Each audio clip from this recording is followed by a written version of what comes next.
Les Égyptiens ont relevé le défi de l'organisation de la Coupe d'Afrique des Nations 2019 au Bénin. L'ex-président Boni Yahi a finalement été évacué sur Paris via Lomé. Nous parlerons également du Soudan où l'Éthiopie propose une instance de transition à majorité civile. Et puis le dernier sujet, c'est le Togo. Retard des spécimens de vote. Quelles conséquences sur le scrutin?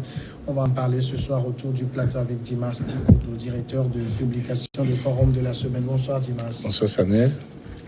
Ambroise Mondjo, directeur de publication de The Guardian. Bonsoir Ambroise Mondjo. Bonsoir Samuel, bonsoir tout le monde. Et Chris Sega, directeur de publication Express Info. Bonsoir Chris. Bonsoir bonsoir Samuel. Bonsoir à tous les téléspectateurs. Bon, ça fait longtemps que c'est pleuvé ici, donc c'est normal que vous vous saluez. Ah ouais. C'est avec plaisir. Dieu merci. On se revoit. Avec mon frère Ambroise. Merci beaucoup. On commence avec un sujet sport. Une fois n'est pas coutume, on ne parle pas beaucoup sport dans Regard Croisé. La première Coupe d'Afrique des Nations A24, désignation tardive, insécurité sporadique. Malgré tout cela, l'Égypte relève le défi de l'organisation pour accueillir à partir du vendredi dernier, 19 juillet, le gardien du football africain dans un calendrier où, il faut le rappeler, c'est nommé également l'enterrement d'un ancien président Mohamed Morsi. C'est un événement de plus pour le pays des pharaons, donc d'accueillir une CAN pour la 5e fois, mais la première fois post-révolution. C'est en janvier seulement que l'Égypte avait été désignée par la Confédération africaine de football pour remplacer au pied levé le Cameroun, écarté en raison du retard. Et on peut le dire, jusqu'à aujourd'hui, en tout cas de ce qu'on observe, c'est un pari réussi en termes d'organisation. Réussi, on attend, on va voir, parce qu'il y a un autre défi qui est l'utilisation de la VAR au second tour. Oui, et donc là, c'est là où on verra réellement si tous les défis sont relevés.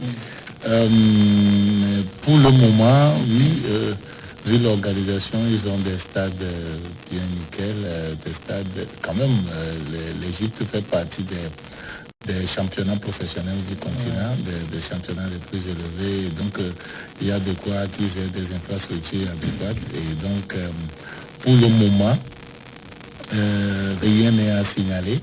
RAS, comme le diraient les militaires. Et donc, pour cela, on peut dire que le défi est temporairement relevé. On ne verra pas la suite si toute la crainte que les cœurs nourrissent en Afrique concernant surtout l'insécurité, si toutes ces craintes peuvent être dissipées et jusqu'à la fin.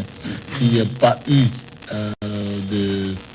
d'attentats, je veux dire ainsi, où il n'y a pas eu des actes graves d'insécurité, là on verra que appelé au pied levé, l'Égypte a pu relever le défi. Quand bien même tout le monde sait que Hamad a tout fait pour confier cette organisation en Égypte en guise de remerciement de tout ce que l'Égypte lui a fait pour son élection. Vous savez que Issa Hayatou avait fait une maladresse en chuchotant aux gens que juste après son élection, il va faire déplacer le siège de la CAF du Caire.